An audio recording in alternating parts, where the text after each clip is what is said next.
keinginan untuk menguasai barang tersebut tidak ada mens rea-nya. Nah, menurut saudara ahli, apakah di dalam TPPU, kalau pidana kan kita harus ya, tapi kalau di dalam TPPU pencucian uang yang disangkakan itu harus ada mens rea-nya nggak? Atau kalau orang nggak ada mens rea, terus bisa tiba-tiba dikenakan pencucian uang, pidana pencucian uang? Nggak bisa. Jadi memang tindak pidana asal itu adalah sebuah dugaan tindak pidana. Betul. Jadi bukan sebuah perikatan dalam konteks hukum perdata. Betul. Ya, jadi misalnya ada seseorang atau sebuah badan hukum lalu memberikan kepercayaan pada seseorang ya melalui akte bahwa itu adalah harta milik orang lain, milik si badan hukum. Iya. Jadi ada akte yang legal gitu diketahui oleh notaris. Betul. Nah itu bukan tindak pidana asal.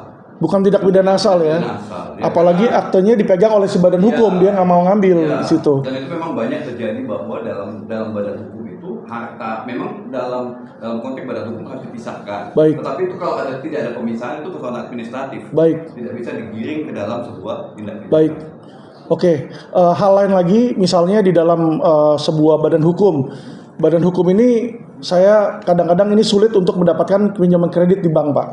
Ya, kayak contoh saya law firm, kalau saya ke bank 99% pasti nolak. Ya, alhasil kita pinjam nama orang lain. Ya, pinjam nama orang lain untuk mengambil kredit tersebut. Tapi kredit tersebut hasilnya uangnya itu dipergunakan untuk si badan usaha, bukan yang namanya dipakai. Sedangkan cicilan dibayarkan oleh si badan usaha tersebut, Pak.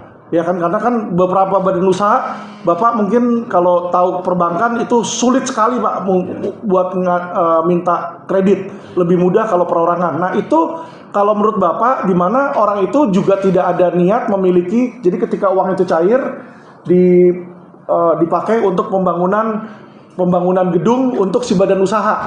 Tidak ada yang diambil.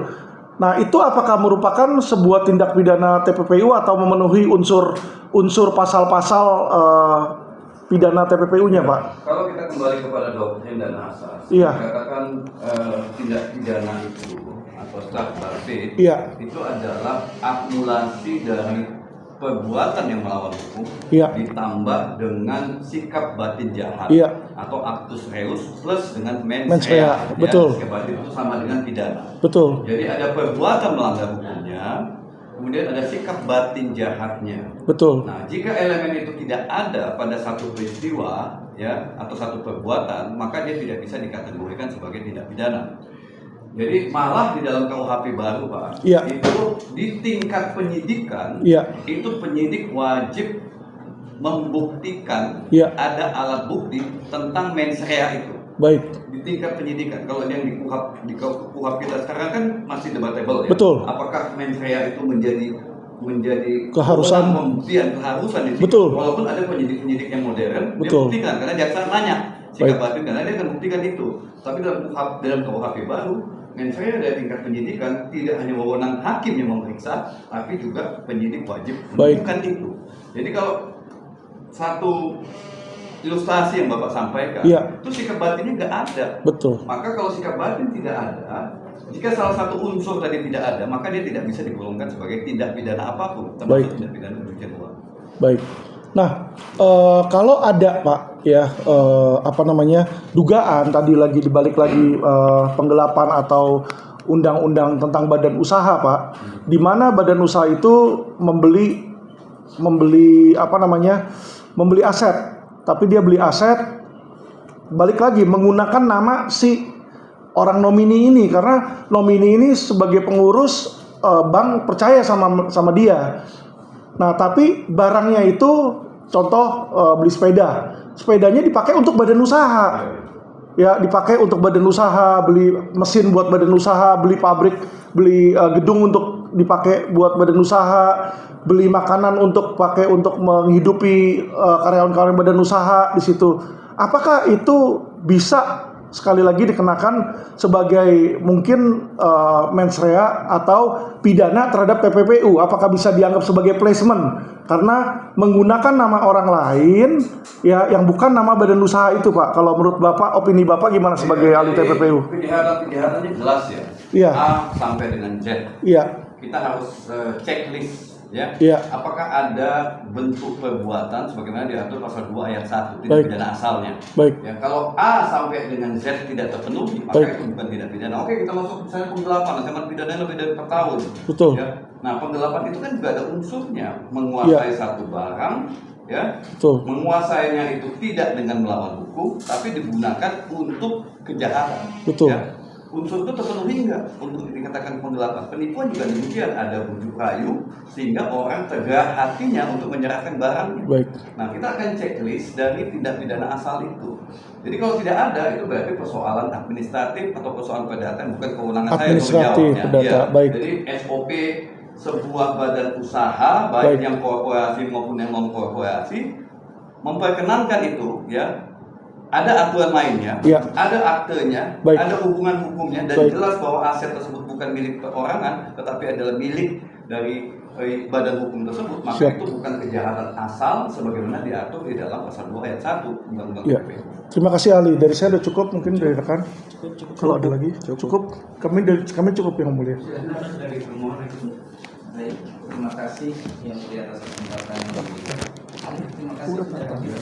Terima kasih, Pak. Mohon penjelasan ahli terkait dengan penyidikan terhadap tindak pidana pencucian uang ini memang luar biasa menarik sekali. Ya.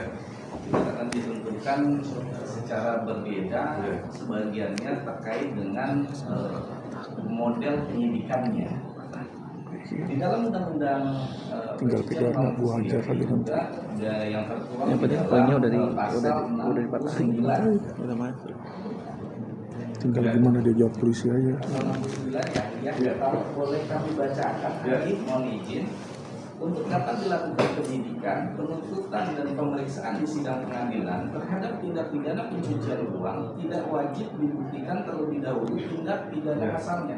Mohon izin ahli kiranya bisa dijelaskan terkait dengan pasal-pasal yang dimaksud. Pelaksananya itu seperti apa ya ahli? Iya, itu dia tadi saya jelaskan bahwa mengacu kepada pasal 69 ini, ya, itu memang tidak perlu dibuktikan dalam konteks tindak pidana asalnya, ya. Bisa sejalan. Tetapi ketika akan diambil keputusan tentang tindak pidana pencucian uangnya di dalam praktek, maka tindak pidana asalnya dulu harus diputuskan lebih dahulu. Oke. Bisa juga dalam proses hukum simultan. Ya, simultan artinya jaksa menuntut terdakwa dengan pasal tindak pidana asal dan tindak pidana pencucian uangnya. Diperiksa bersamaan, lalu terbukti tindak pidana asalnya, lalu dihukum dengan tindak pidana pencucian uang. Oke, itu. Tapi kalau di split, maka itu harus ditunggu dulu dalam prakteknya. Oke. Ketika di split itu adalah catatannya, maka harus ditunggu.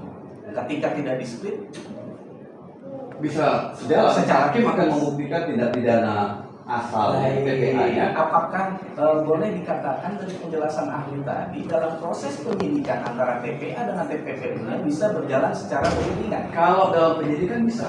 Bisa. Ya, dalam penyidikan penuntutan tadi yang saya jelaskan adalah dalam proses pengambilan Keputusan berarti Ya. di sidang pengadilan pidana. Iya. Oke, cukup jelas sekali ahli atas penjelasannya dari kami cukup.